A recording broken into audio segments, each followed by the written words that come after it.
Beginning the war prize. Yalara was placed in a secure diplomatic residence inside New Geneva Station, a vast orbital habitat glimmering above a blue-white gas giant. Though she was technically a hostage, her quarters were luxurious, built for royalty. But she remained alone. No Varen attendants. No advisors. No allies. The treaty forbade her any contact with her people for 6 months. Elias visited because, well, someone had to. The diplomatic corps treated her like a fragile explosive. The military viewed her as a dangerous symbol, and the civilians saw her as a living reminder of the war. He saw a person. At first she addressed him only formally. Captain Wren. Human. Escort. But over weeks, formality softened. She began asking questions. Why do your people create art instead of honing combat skill? Why do you treat your wounded enemy soldiers with respect? Why do humans risk themselves for one another, even strangers? He answered truthfully, telling her what humanity believed, that strength came from compassion as much as force. Sometimes, when she looked at him as he spoke, Elias wondered whether she had ever been told such things before. Then came the night. She asked the question that changed everything. Captain, she said, her voice almost whisper-soft, what do humans do when a war is so terrible that peace feels like betrayal? We heal, Elias replied, and we try to make sure no one has to live through it again. Yalara sat silently for a long time. When she finally spoke, her voice had cracked. I was not meant to be a prize, she murmured. I was meant to inherit my mother's throne. Elias exhaled. And you still might, he said gently. She shook her head. Not as a hostage of humans. You're not our hostage, he said firmly. Your opportunity. For what? For building something better than what came before. Her golden eyes widened, bright with something like hope. Middle. The plot against the princess. Peace, however, is fragile. After 4 months, rumors spread through the station. Political unrest in the Varen Dominion. A faction of warlords wanted the treaty condemned. Yalara's mother, Queen HFY, had fallen gravely ill. If she died, succession would ignite a civil war. The crown would pass to Yalara if she returned in time. But the warlords had plans of their own, and they did not intend for her to return. A message reached the station's intelligence division, an intercepted Varen communication detailing a plot. Assassins would infiltrate New Geneva Station, kill Yalara, and claim humans had done it, giving the warlords the perfect justification to end the truce. Elias heard the briefing and felt something cold settle in his stomach. We need to move her, he demanded.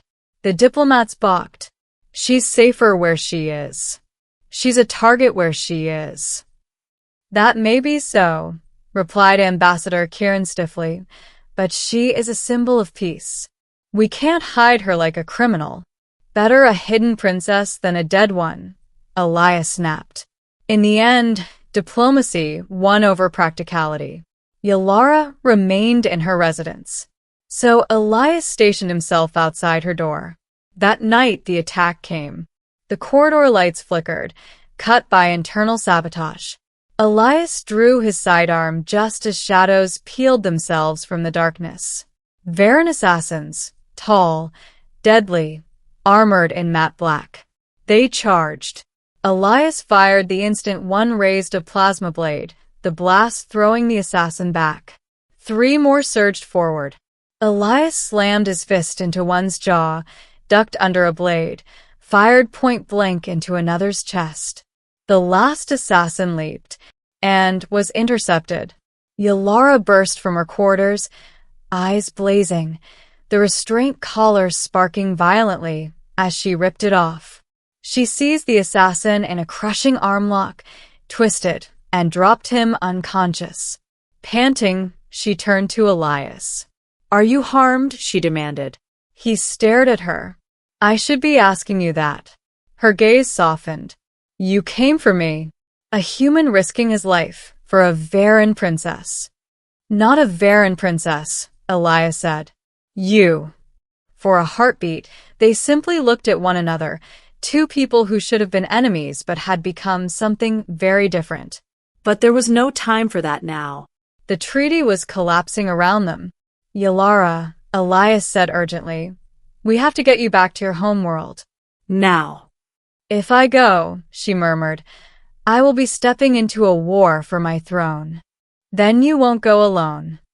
She stared at him in shock. You would step into Varen politics? Into danger for my sake. Elias holstered his weapon. You've seen what humans do for people they care about. She inhaled sharply, but didn't deny the meaning behind his words. Then let's reclaim my crown, she said. The return to the Dominion. Their escape from New Geneva Station was a frantic blur, alarms blaring, saboteurs in disguise trying to block their way, human security officers clashing with Varen mercenaries. Yalara fought with a deadly grace. Elias matched her with raw determination. They reached his personal starfighter, an agile twin-seat vessel. Are you sure you trust me to fly this? Yalara asked. I trust you with my life, he replied without hesitation. Her cheeks darkened, Varen blushing. They launched from the station under fire, weaving past defense drones. When they finally jumped to hyperspace, leaving the chaos behind, Yalara sagged back in her seat. Elias, she said quietly, you have defied your own leaders, risked your life, risked war.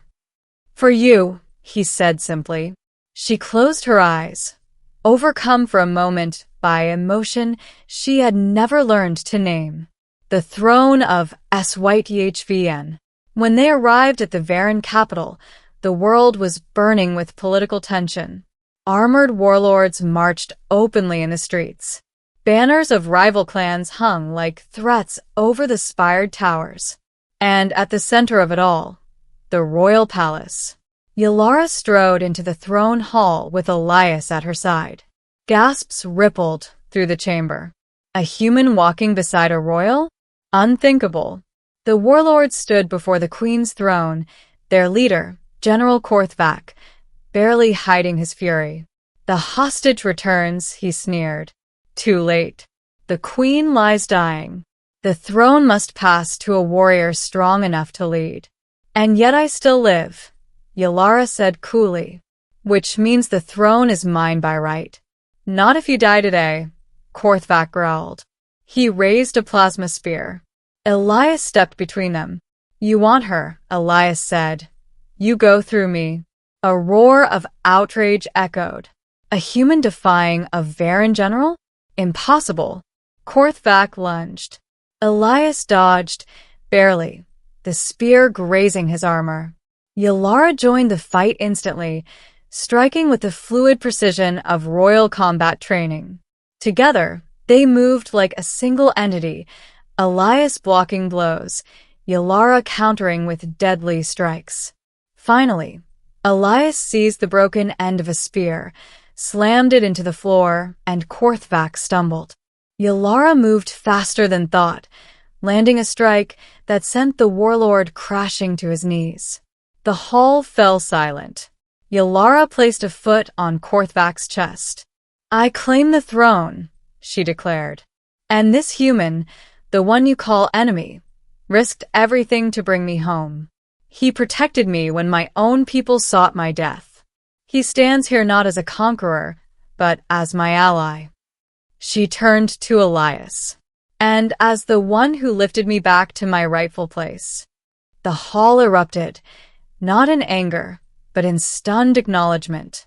Royal guards knelt first, then the palace staff, then the nobles. The warlords hesitated, but, faced with undeniable defeat, they too bowed. Yalara stepped onto the throne, her throne, ending the human who changed a destiny.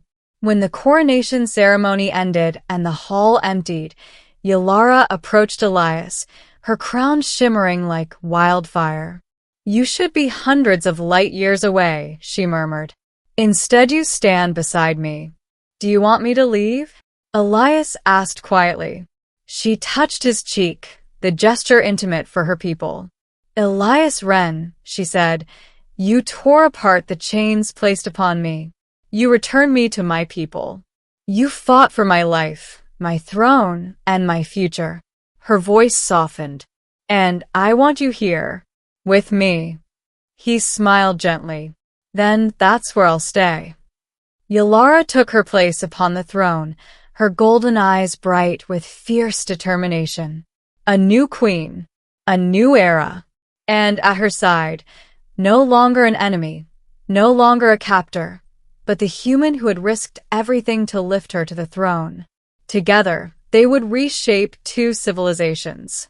Together, they would end the cycle of war. And together, they would build a future neither species had ever imagined. The war prize became a queen, and the human who saved her became the bridge between two worlds.